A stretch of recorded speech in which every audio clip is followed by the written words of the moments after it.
ബാങ്കിൽ FD സ്ഥിര നിക്ഷേപം ഒരിക്കലും വേണ്ട, ഇൻട്രസ്റ്റ് റേറ്റ് കുറഞ്ഞു. അതിനെക്കാട്ടും മികച്ച പ്ലാൻ ഉണ്ടെന്ന് ഈ വീഡിയോ കണ്ടു കഴിയുമ്പോൾ നിങ്ങൾക്ക് മനസ്സിലാവും. ഞാൻ Alex Kurian, independent financial adviser. നല്ല ഇൻവെസ്റ്റ്മെന്റ് പ്ലാൻ നിങ്ങളെ തിരഞ്ഞെടുക്കാൻ ഞാൻ സഹായിക്കാം. പലരും തെറ്റായ ധാരണയിൽ ബാങ്കിൽ കൊണ്ട് സ്ഥിര നിക്ഷേപം അതായത് FD ഇടുന്നു. അപ്പൊ സംഭവിക്കുന്നത് 2-3 തെറ്റുകൾ നമുക്കിവിടെ ചർച്ച ചെയ്യാം.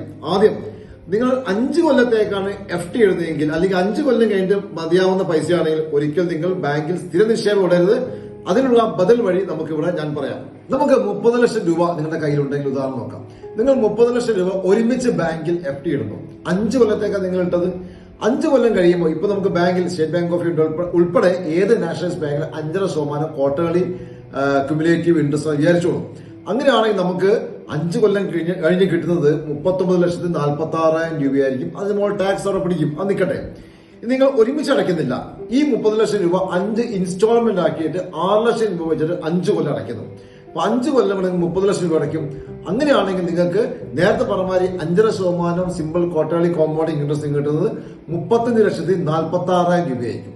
ഇതിന് ബദൽ ഞാൻ സ്റ്റേറ്റ് ബാങ്ക് ഓഫ് ഇന്ത്യ തന്നെ SBI ലൈഫിന്റെ ഏറ്റവും വലിയ പ്ലാനായ ഒരു പ്രിവിലേജ് പ്ലാൻ, സ്മാർട്ട് പ്രിവിലേജ് പ്ലാനിൽ നിങ്ങൾ ഇതേപോലെ ഒരുമിച്ച് അടയ്ക്കണമെന്നില്ല. 6 ലക്ഷം രൂപ വെച്ചിട്ട് 5 കൊല്ലം അടയ്ക്കുന്നു. അപ്പൊ നമുക്ക് എന്താണ് സംഭവിക്കുന്നത് ഇപ്പൊ നമുക്ക് മനസ്സിലാക്കാം. സ്റ്റേറ്റ് ബാങ്ക് ഓഫ് ഇന്ത്യയുടെ തന്നെ ഗ്രൂപ്പ് ഓഫ് കമ്പനിയായ SBI ലൈഫ് ഇന്ത്യയാണ്.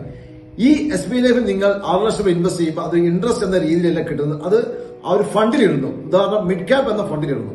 മിഡ് ക്യാപ് എന്ന ഫണ്ട് 2016 തുടങ്ങിയതാണ്. 2016 മുതൽ 2025 വരെ ആവറേജ് ഗ്രോത്ത് 18% മുകളിൽ കൊടുത്തിട്ടുണ്ട്. കഴിഞ്ഞ 2 കൊല്ലം നോക്കുകയാണെങ്കിൽ അത് 22%. ലാസ്റ്റ് 3 ഇയർ നോക്കുകയാണെങ്കിൽ 20% മുകളിലുണ്ട്. ഇത് കോമ്പൗണ്ടിങ് ഇൻട്രസ്റ്റ് രീതിയിലാണ് തിരിച്ചു കിട്ടുന്നത്. SBI ലൈഫിന്റെ സ്മാർട്ട് പ്രിവിലേജ് ആയ മിഡ് ക്യാപ് ഫണ്ടിൽ നമ്മൾ 6 ലക്ഷം രൂപ വെച്ചിട്ട് 5 കൊല്ലം അടയ്ക്കുന്നു.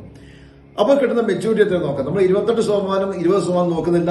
വെറും സിൻസ് ഇൻസെപ്ഷൻ ആയ 18% ഗ്രോത്ത് കിട്ടുകയാണെങ്കിൽ തന്നെ നമുക്ക് 5 കൊല്ലം കഴിഞ്ഞാൽ 50,46,000 രൂപ നമ്മുടെ മെച്യൂരിറ്റി എമൗണ്ട് കിട്ടും.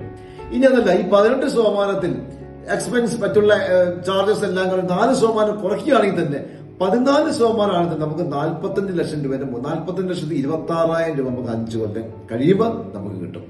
6 ലക്ഷം വെച്ച് 5 കൊല്ലം വെച്ച് ബാങ്കിൽ FD ഇടുന്നതും ഇതും തമ്മിൽ ഏകദേശം അല്ല 10 ലക്ഷം രൂപയുടെ വ്യത്യാസം നമുക്കുണ്ട്. 10 ലക്ഷം രൂപ എന്ന് പറഞ്ഞു കഴിഞ്ഞാൽ നമുക്ക് ഒരു ചെറിയൊരു വീട് വാങ്ങാം, കാർ വാങ്ങാം, പല പല കാര്യങ്ങൾ നമുക്ക് ചെയ്യാം. 10 ലക്ഷം രൂപ നിങ്ങൾക്ക് FD ഇടുമ്പോൾ നഷ്ടമാവുകയാണ് ചെയ്യുന്നത്. ഇനിയാണ് കളി എന്ന് പറയുമ്പോൾ ഈ 45 ലക്ഷം രൂപ എടുക്കുന്നില്ല. വേണമെങ്കിൽ എടുക്കാം, 5 കൊല്ലം കഴിഞ്ഞാൽ കുറച്ചെടുക്കാം, മുഴുവൻ എടുക്കാം, എന്തെടുക്കാം. ഇനി 5 കൊല്ലം കൂടെ നമ്മൾ ഇടുകയാണെങ്കിൽ അത് നേരെ 87 ലക്ഷം രൂപയായിട്ട് അത് മാറുകയാണ്. അതായത് നമ്മൾ 6 ലക്ഷം രൂപ വെച്ചിട്ട് 5 കൊല്ലം 30 ലക്ഷം അടച്ചത് ഒരു 5 കൊല്ലം വെയിറ്റ് ചെയ്യുകയാണെങ്കിൽ നമുക്ക് 87 ലക്ഷം രൂപ കിട്ടും. ഇത് ഞാൻ പറയുന്നത് വളരെ നോർമലായ 14% മാത്രം കിട്ടുന്നുള്ളെങ്കിലാണ് കിട്ടുന്നത്. ആക്ച്വൽ ഗ്രോത്ത് 18-20 ആണ്. അങ്ങനെയാണ് നമുക്ക് 1 കോടി കഴിയാൻ 1 കോടി 10 ലക്ഷം 20 ലക്ഷം രൂപയാകാൻ ഒരു വലിയ പ്രയാസമില്ല. ഇതാണ്. അതേസമയം നിങ്ങൾ FD ആണ് ഇതൊന്നും അറിയാതെ നിങ്ങൾ നേരെ കൊണ്ട് SBI അല്ല ഏത് ബാങ്കിൽ FD ഇട്ട് കഴിഞ്ഞാൽ നിങ്ങൾക്ക് നിങ്ങളുടെ കുടുംബത്തിന് കിട്ടേണ്ട 10-40 ലക്ഷം രൂപ ചുമ്മാ കൊണ്ട് കളയാണ്. ഇതിൽ മറ്റുള്ള കാര്യങ്ങൾ ടാക്സ് ATC ടാക്സ് എക്സംഷൻ ഉണ്ട്. അതുപോലെ തന്നെ 6 ലക്ഷം രൂപ അടയ്ക്കുമ്പോൾ 42 ലക്ഷം രൂപ ലൈഫ് ഇൻഷുറൻസ് കവറേജും ഇതിന്റെ കൂടുതൽ കിട്ടുന്നു. അതായത് 6 ലക്ഷം രൂപ അടച്ച ഒരു വ്യക്തി നിർഭാഗ്യവശാൽ മരിക്കുകയാണെങ്കിൽ അദ്ദേഹത്തിന് കിട്ടുന്നത് 6 ലക്ഷം രൂപയല്ല, അതിന്റെ 7 ഇരട്ടിയായ 42 ലക്ഷം രൂപയായിരിക്കും. ഞാനിവിടെ പറഞ്ഞ കാര്യങ്ങൾ കിട്ടുന്നതാണോ എന്ന് നമുക്ക് റിയൽ സ്റ്റേറ്റ്മെന്റ് വെച്ച് കുറച്ച് കസ്റ്റമേഴ്സും പരിശോധിക്കാം. നിങ്ങൾ ഇവിടെ നോക്കൂ. ഇവിടെ 6 ലക്ഷം രൂപ വെച്ചിട്ട് 2017, 17, 18, 19, 20, 21 വർഷം അടച്ചു കഴിഞ്ഞു. ഇനി പിന്നെ 22, 23, 24, 25 9 വർഷമായുള്ളൂ. ഇപ്പൊ തന്നെ അക്കൗണ്ടിൽ 83 ലക്ഷം രൂപയുണ്ട്. ഞാൻ പറഞ്ഞ 87 ലക്ഷം രൂപയുടെ മുകളിലാവാൻ ഇനി നമുക്ക് 1 കൊല്ലം കിടക്കും. നമുക്കറിയാം ഏകദേശം അതിനെക്കാട്ട് മുകളിൽ വരും. ഇനി 2018 തുടങ്ങിയ കേസ് 6 ലക്ഷം രൂപ വെച്ചിട്ട് 2018, 19, 20, 21, 22 അടച്ചു. 23, 24, 25 3 കൊല്ലം 8 കൊല്ലം ആയുള്ളൂ. ഇനി 2 കൊല്ലം കിടക്കുന്നു.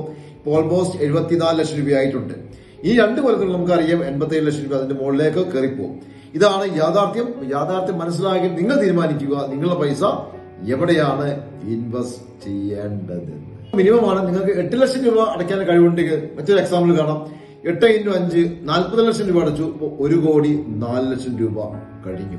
നിങ്ങൾക്ക് 10 ലക്ഷം രൂപ അടയ്ക്കാനുള്ള കഴിവുള്ളതാണെങ്കിൽ 10 ലക്ഷം × 5 നിങ്ങൾക്ക് കാണാം അത് 1 കോടി 41 ലക്ഷം രൂപ ആയി കഴിഞ്ഞു. നിങ്ങൾക്ക് 10, 25, 50 എത്ര വേണമെങ്കിലും അടയ്ക്കാൻ പറ്റും. ഈ കാര്യങ്ങൾ നിങ്ങൾ അധികം കാര്യം അറിഞ്ഞിട്ട് കാണത്തില്ല, പറഞ്ഞു കാണത്തില്ല, പറഞ്ഞു തരാനുള്ള സമയം ബാങ്കുകാർക്ക് ഉണ്ടാവില്ല. അതുകൊണ്ട് തന്നെ നമുക്ക് ഇനിയുള്ള ഫണ്ടുകൾ 5 കൊല്ലം വെയിറ്റ് ചെയ്യാൻ പറ്റുന്ന ഫണ്ടുകൾ നിർബന്ധമായും SBI ലൈഫിന്റെ സ്മാർട്ട് പ്രിവിലേജ് എന്ന ഫണ്ടിൽ നമ്മൾ നിക്ഷേപിക്കേണ്ടതുണ്ട്. 6 ലക്ഷം രൂപ ഒരു കൊല്ലം മാറ്റിവെക്കാൻ കഴിയുന്നവർ മാത്രം എന്നെ ബന്ധപ്പെടുക. Thank you.